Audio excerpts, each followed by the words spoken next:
السلام عليكم ورحمة الله تعالى وبركاته. دام الله علينا وعليكم الصحة والعافية يا رب. معكم موسى المنصور أبو رامي من فريق البواسل للمغامرات الجبلية. اليوم الأربعاء تاريخ 11/6/25. الحمد لله رب العالمين، شاركنا مع فريق أبطال جبال عمان مسار كهف سعال.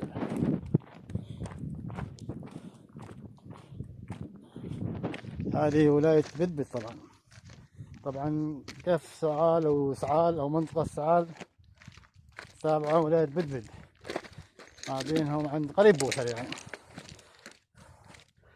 والحمد لله رب العالمين خلصنا المسار الحين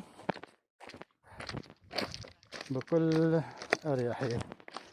بصراحة كان المسار يعني مو أقول صعب، أقول سهل ومتوسط الصعوبة، متوسط الصعوبة. والحمد لله رب العالمين أنهينا المسار للآن 90%، وباقي إن شاء الله 10% وبنخلص. وجزاهم الله خير هذا الفريق الطيب، دائما ما شاء الله عليهم مغامرين وعندهم مسارات صراحة جميلة وحلوة، يعني مساراتهم جميلة وحلوة، والله يعطيهم الصحة والعافية، وناس متعاونة مع بعضهم بعض، جزاهم الله خير.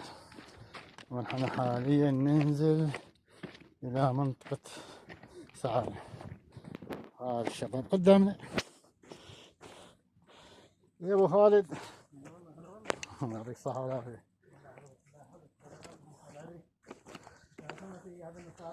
اي والله.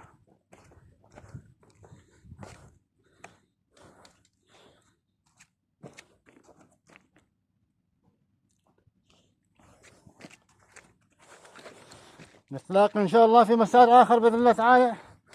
والسلام عليكم ورحمة الله تعالى وبركاته. باي باي.